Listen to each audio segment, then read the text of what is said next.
All right, hello, my name is Jon Witt, and this is a short video for those who are wanting to alleviate tension in their neck and their shoulders. So my wife, she struggles with migraines, so I'll give you a short sequence of things that you could do to help alleviate the tension in your neck and your shoulders. And there's a lot of different things you could do. You could think of this as like a level one, and then I could create more content on the subject just because there's, you know, I think what I'm going to use today is a good place to start, but then there's multiple things that you could be using. So you don't need a lot of equipment. I'm just going to use a bit of weight. Now this is 8 pounds. It could be 5 pounds.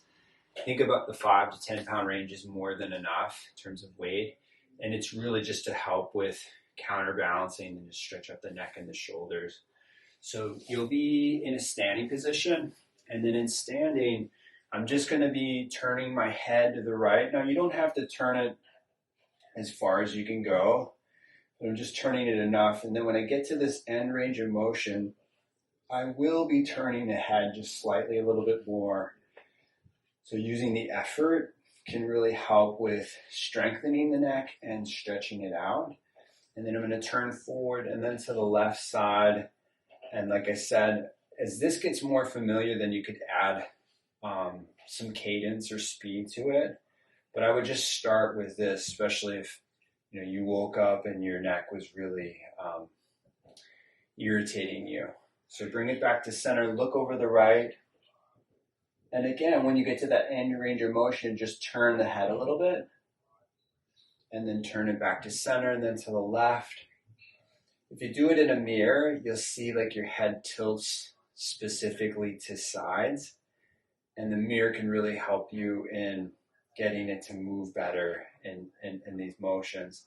And then bring it in the middle, and what I'm going to do is I'm going to bring it down. So just to help you see this, so I'm bringing the chin down enough, right? But I'm bringing it into the chest. Purposely bringing it into the chest gradually, right? Don't do it right away, but think of if you said, I'm not doing this as long as you could be doing them, but you could do it for a minute.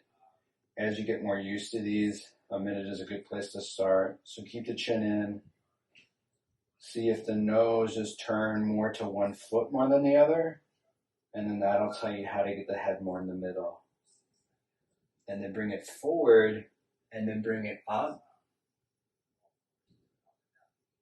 So bringing the chin into the chest, or the chin away from the chest, excuse me.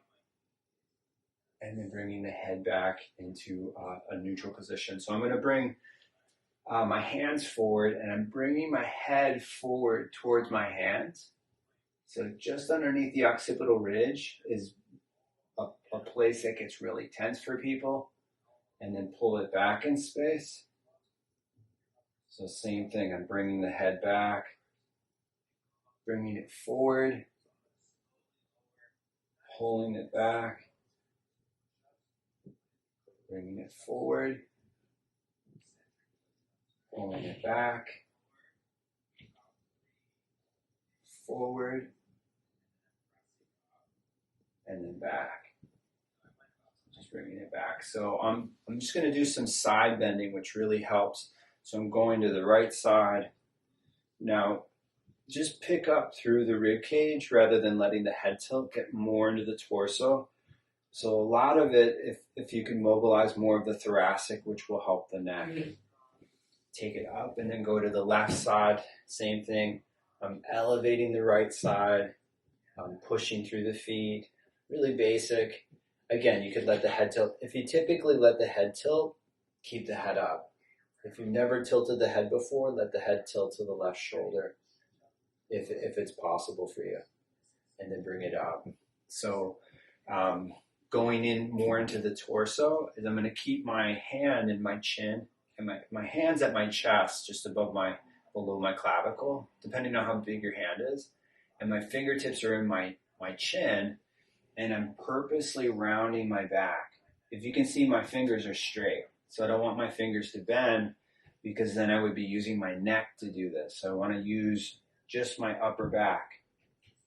and then I'm lifting, extending, right? Extending the torso, and then I'm bringing it down, rounding my back, extending up, lifting, rounding,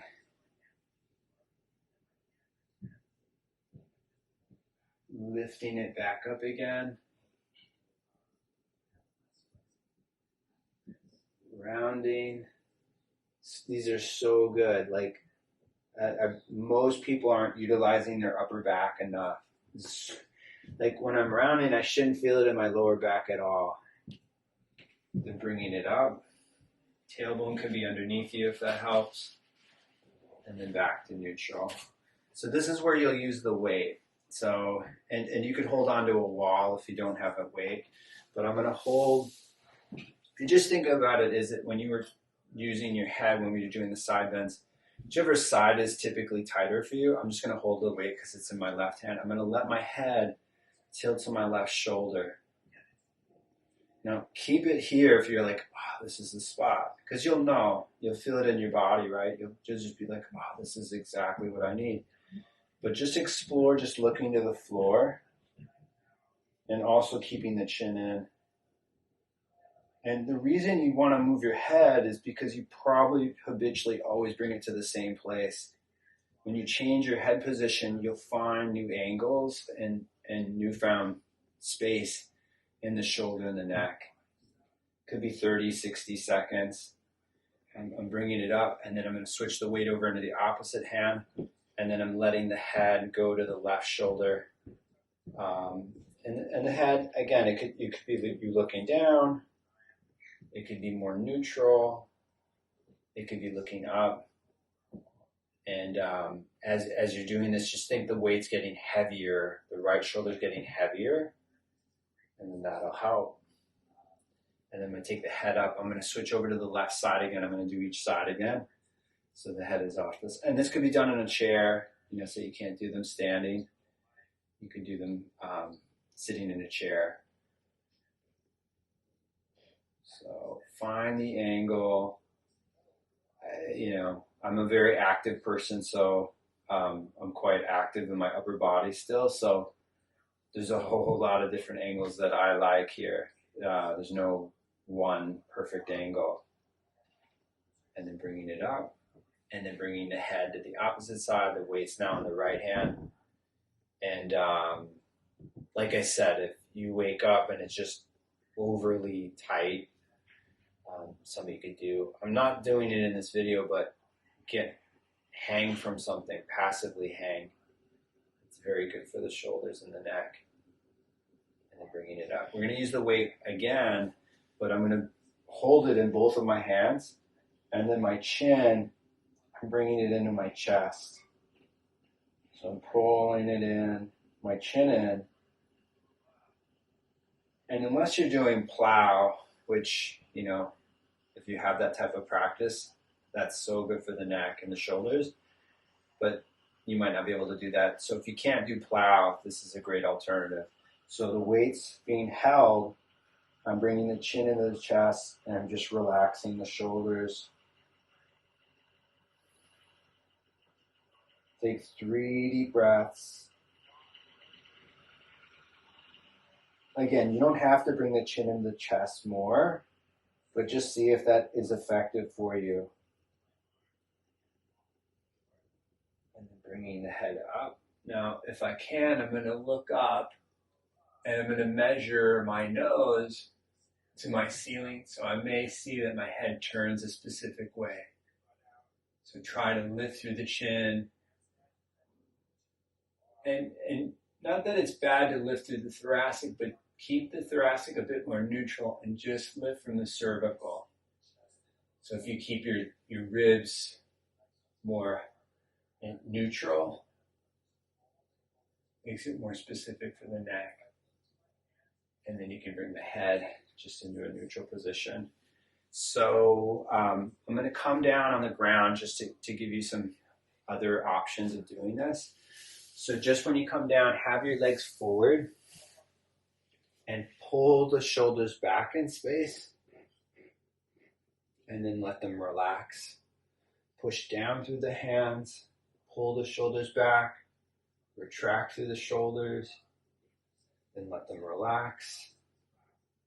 One more time, I'm going to lift and I'm going to pull out or pull back. Right? And then I'm going to relax that. One more time, I'm going to push down, retracting.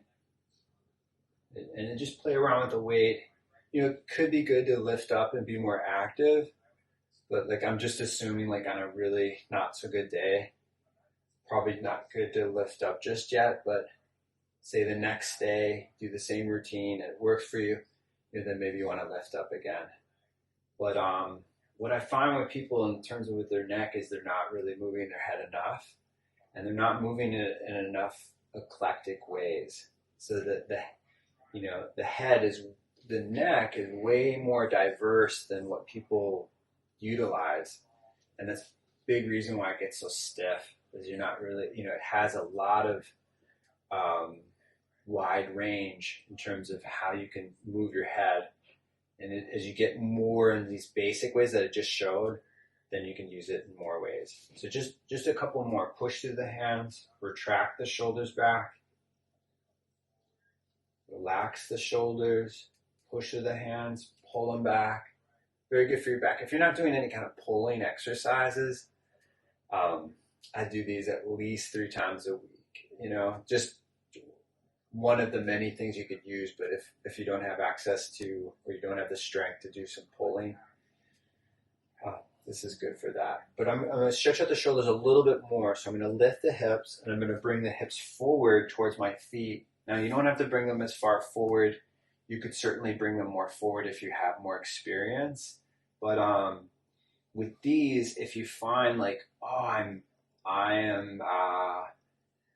feel it in my elbows. Like if I go too far, and sometimes I do, is that I'll feel it in my elbows like right away. So if you don't have a real good measure of how much stretch you're bringing in the pose, or too much stretch into a pose, then obviously do less. But if you don't necessarily know, what you could do is just bring the hips back a little bit further, and you're still stretching your shoulders out. And a common mistake someone would make is, if they don't have a lot of body awareness or experience, is that just because they don't feel something, they won't do it, or they'll stretch more than they actually should. And then, that can be not such a good thing. So just come back into the middle, and you can sit cross-legged and just see how the neck feels. So just move it to the side, bring it down, bring it forward.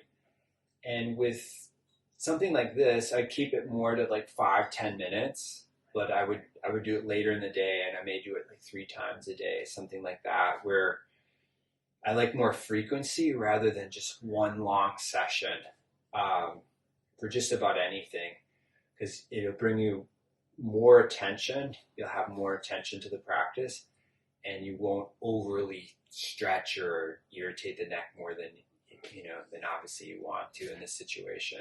So I hope the video helped. Let me know how it is.